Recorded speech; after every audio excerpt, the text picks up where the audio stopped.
मधुबन के बाबा, मधुबन के बाबा मुरली वाले, आपका क्या कहना, आपका क्या कहना। ओम शांति। आज 23 मार्च 2022 के साकार मधुर महावाक्य हैं। आज मीठे मीठे बाप दादा बोले, मीठे बच्चे, कोई भी कर्म विकर्म ना बने, इसकी पूरी संभाल करनी है। कदम कदम पर बाप की श्रीमत लेकर कर्म में आना है। बाबा कहते, मीठे बच्चे, कोई भी कर्म विकर्म ना बने, इसकी पूरी संभाल करनी है। कदम कदम पर बाप की श्रीमत लेकर कर्म में आना है। और आज मुरली का प्रश्न है, विकर्मों से कौन बच सकते हैं, बाप की सहायता किन्हें मिलती है। तो बाबा ने उत्तर में बताया कि जो बाप से सदा सच्चे रहते, प्रतिज्ञा कर विकारों का दान देकर वापस लेने का संकल्प नहीं करते, वह विकर्मों से बच जाते हैं।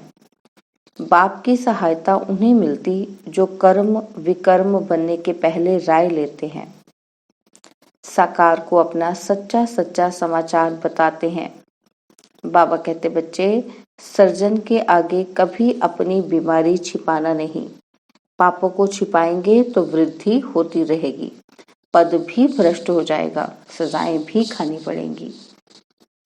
ओम शांति। और मुरली का गीत है, बचपन के दिन भुला न देना। ओम शांति। बच्चों ने गीत सुना कि बाप बच्चों को सावधानी देते हैं कि हे बच्चे, तुम आकर ईश्वर के बने हो और जानते हो हम ईश्वर की संतान हैं। सारी दुनिया मानती है कि वह गॉड फादर है। फादर माना हम उनकी संतान ठहरे। परमपिता तो बच्चे ही कहेंगे। तुम लौकिक के बच्चे तो हो, अब पारलौकिक बाप के बने हो। किस लिए? बाप के क्यों बने हैं? क्योंकि बेहद के बाप से बेहद के सुख का वर्षा लेने के लिए। बाप है ही स्वर्ग का रचयिता। स्वर्ग में जरूर देवी देवताओं की बादशाही है। यह जानकर तुम बच्चे बने हो। राजा को अगर बच्चा नहीं होता तो गोद में ले लेते हैं। गोद साहूकार की, कभी गरीब की गोद नहीं लेंगे। कुछ लाभ होगा तभी गोद लेंगे। तुम भी अभी जानते हो हम ईश्वर के बने हैं, उससे स्वर्ग की बादशाही मिलेगी। अब ऐसे बाप को कभी भूलना नहीं चाहिए, उनकी मत पर चलना चाहिए। रावण की मत पर तो विकर्म करते रहेंगे। इन 5 विकारों के वश नहीं होना है। बाबा कहते, कहाँ भी देखो धोखा खाता हूँ तो झट बाबा से मत लेना है। कर्म विकर्म बनाने के पहले पूछना चाहिए, तो बाबा हम यह कर सकते हैं? तो समझाया जाता है कि कभी देह अभिमान में नहीं आना, अपने को आत्मा समझ परमपिता परमात्मा की मत पर चलते रहना, कदम कदम। बाबा कहते, कभी कोई बात समझ में ना आए तो पूछना कि बाबा मैं फलाने पर फिदा हुआ हूँ, मेरे को काम के भूत ने घेरा है।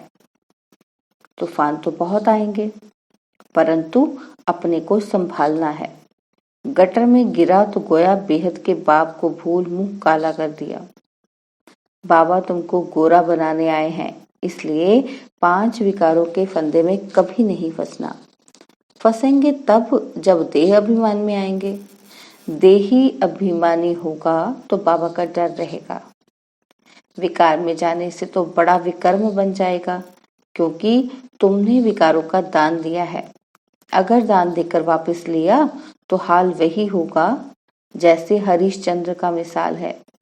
यहाँ पैसे की तो कोई बात ही नहीं, यहाँ तो है 5 विकारों का दान। तुम्हारे पास जो कांटे हैं वह दान में दे दो, फिर कभी काम में नहीं लाना। अगर वापस लेना हो तो इतलाव करना। ना बताने से पाप वृद्धि को पाता जाएगा, फिर विकार में जाते रहेंगे। बतलाने से सहायता मिलेगी। हम शिव बाबा के बच्चे हैं, बाप से प्रतिज्ञा की है कि कभी हार नहीं खाएंगे। यह है 5 विकारों रूपी दुश्मन को जीतने की बॉक्सिंग, उसमें कभी हराएंगे नहीं। अगर गिरा तो शिव बाबा तो झट जान जाएगा। फिर हुक्म मिला हुआ है कि साकार को लिखना, नहीं लिखेंगे तो विकर्म बढ़ता जाएगा और 100 गुना सजा खानी पड़ेगी। बाबा को बताने से आधा कट हो जाएगा। ऐसे बहुत बच्चे हैं जो लज्जा के मारे समाचार देते नहीं हैं। जैसे कोई गंदी बीमारी होती है तो सर्जन को बताने में दिल खाती है, तो सर्जन क्या कहेंगे? फिर नतीजा क्या निकलता है? बीमारी बढ़ती जाती है। बाप समझाते हैं, क्या समझाते हैं बाबा? कि बच्चे कोई भी पाप हो तो छिपाना नहीं, नहीं तो बिल्कुल पदभ्रष्ट हो जाएगा और कल्प कल्पांतर ऐसा ही पदभ्रष्ट मिलेगा। फिर ज्ञान तो ले नहीं सकेंगे। पूछते हैं बाबा उनकी गति क्या होगी? वह बहुत सजा खाएंगे। कयामत के समय सजाओं का हिसाब किताब चुकतू होता है। बाबा कहते चुकतू होता है ना। जैसे काशी कलवट खाते हैं, सच सच शिव पर बलि तुम अब चढ़ते हो, शिव का बनते हो वर्षा लेने के लिए। बाकी वह जो काशी कलवट खाते हैं वह तो घात करना है, परंतु नौदा भक्ति से बलि चढ़ते हैं तो जो पाप किए हुए हैं ना, उनकी सजा उस समय भोग कर पाप खत्म होते हैं। फिर पाप करने से तो छूट ना सके।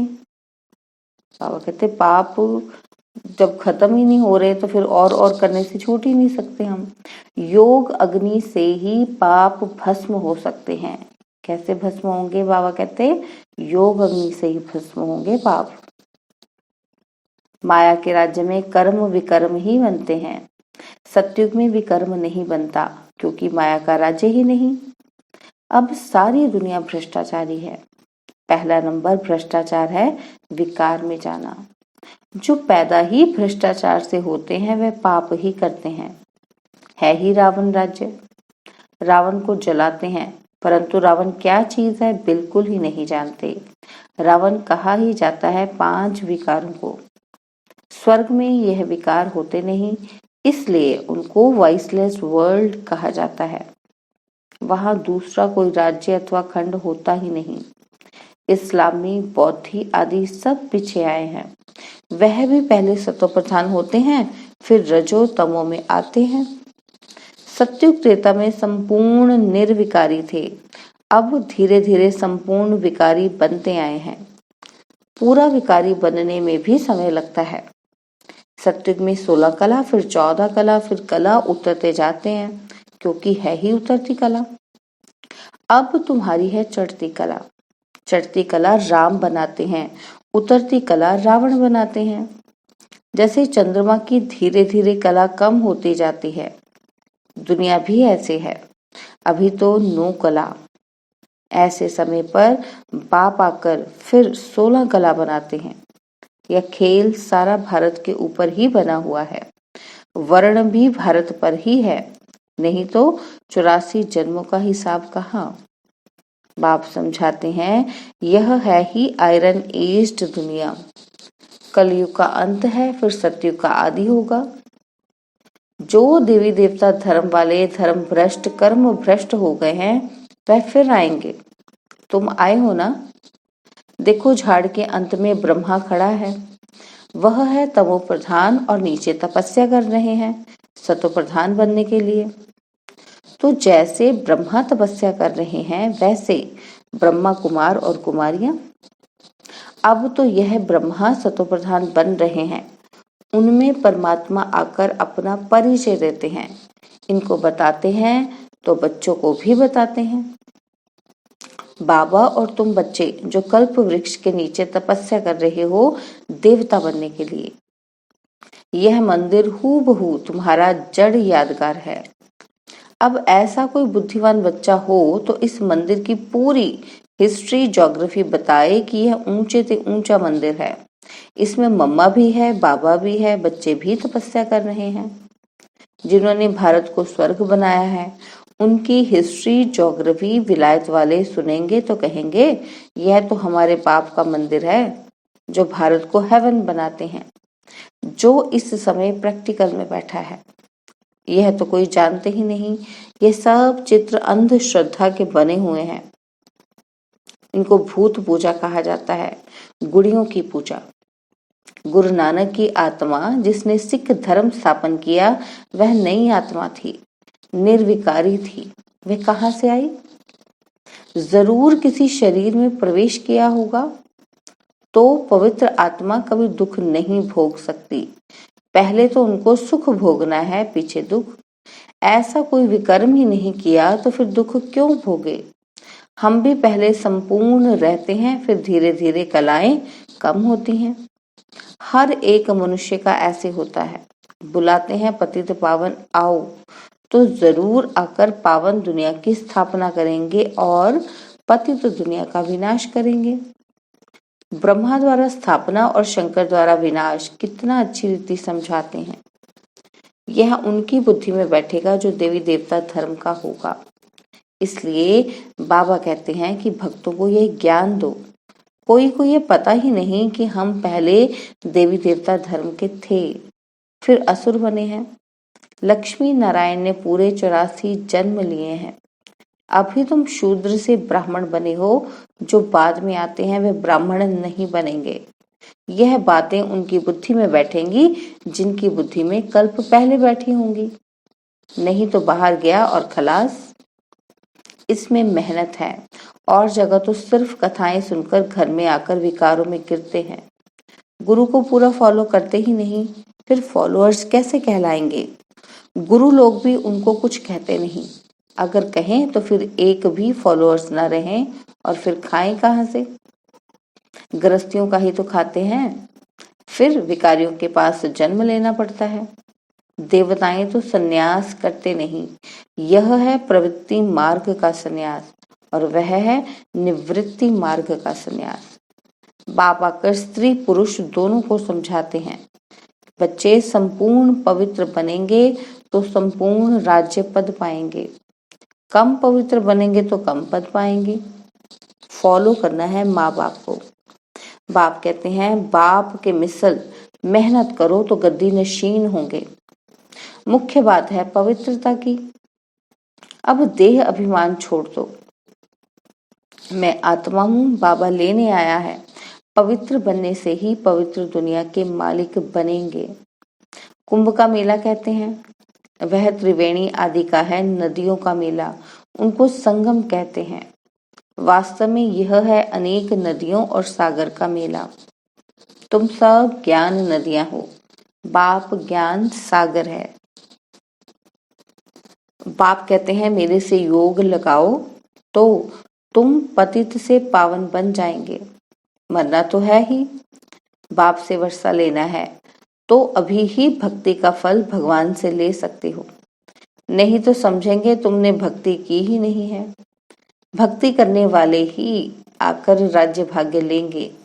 बाप कितना अच्छी रीति समझाते हैं, और सभी की बुद्धि में तो शास्त्र ही होंगे। यहाँ ज्ञान सागर बाप समझाते हैं तो तुम श्रेष्ठ बन रहे हो। राजधानी स्थापन करने में कितनी मेहनत होती है। रुद्र ज्ञान यज्ञ में बहुत विघ्न पड़ते हैं। अच्छा, मीठे मीठे सिकिलदे बच्चों प्रति माता पिता बाप दादा का याद प्यार और गुड मॉर्निंग। रूहानी बाप की रूहानी बच्चों को नमस्ते। हम रूहानी बच्चों की रूहानी बाप दादाजी को दिलवा जान सिखवा प्रेम से नमस्ते। ओम शांति। प्यारे बाबा, मीठे बाबा, मेरे बाबा, शुक्रिया बाबा, शुक्रिया बाबा, शुक्रिया बाबा। धारणा के लिए मुख्य सार है। पहला पॉइंट है, देह अभिमान में आकर कभी भी विकारों के फंदे में नहीं फंसना है। कर्म विकर्म ना बने, इसलिए कर्म के पहले बाप से राय लेनी है।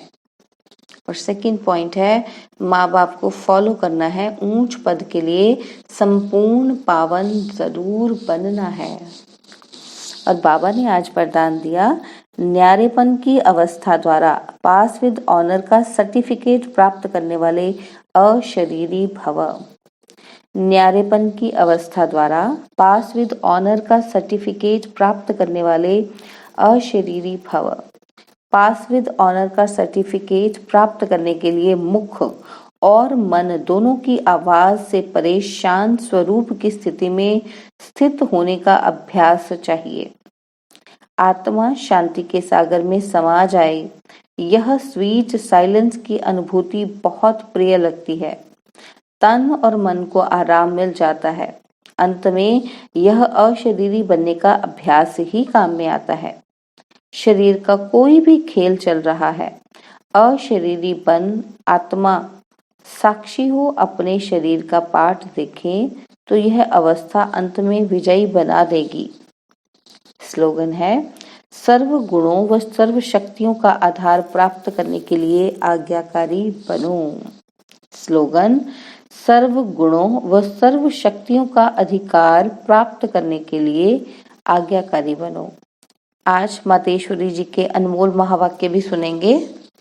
तो मातेश्वरी जी लिखती हैं, सृष्टि पर प्रलय कभी होती नहीं। अब यह जो मनुष्य समझ बैठे हैं कि इस सृष्टि पर कोई समय प्रलय अवश्य होती है, तो वो प्रलय तो ऐसे ही समझते हैं। अब प्रलय का मतलब है सृष्टि पर जलमयी हो जाना। नहीं, वो ये समझते हैं ना कि सृष्टि का मतलब कि प्रलय हो गई, इसका मतलब है कि सृष्टि पर सब कुछ जलमयी हो गया। नई सृष्टि की स्थापना होती है। जिस नई सृष्टि की शुरुआत दिखाते हैं कि कैसे सृष्टि के आदि में श्री कृष्ण देवता पीपल के पत्ते पर अंगूठा चूसते सृष्टि पर पधारे हैं, फिर ऐसे ही सृष्टि की उत्पत्ति शुरू होती है। तो अब यह विवेक चलाने की बात है, यानी कि अपनी बुद्धि चलाने की बात है। जब अपन कहते हैं कि प्रलय का अर्थ है जलमयी, तो इसका मतलब है कि एक भी सृष्टि पर न रहे, सब कुछ ही जल में समा गया। तो माता ईश्वरी कहते, मनुष्य ये नहीं जानते कि प्रलय का मतलब क्या है।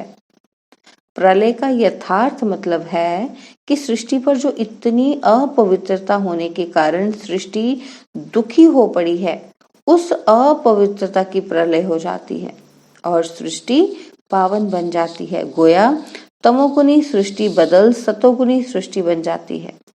तो इसका मतलब है सृष्टि पर प्रलय नहीं होती, मगर सृष्टि पर आसुरी अवगुणों की प्रलय होती है। बाकी कोई मनुष्य की प्रलय नहीं होती।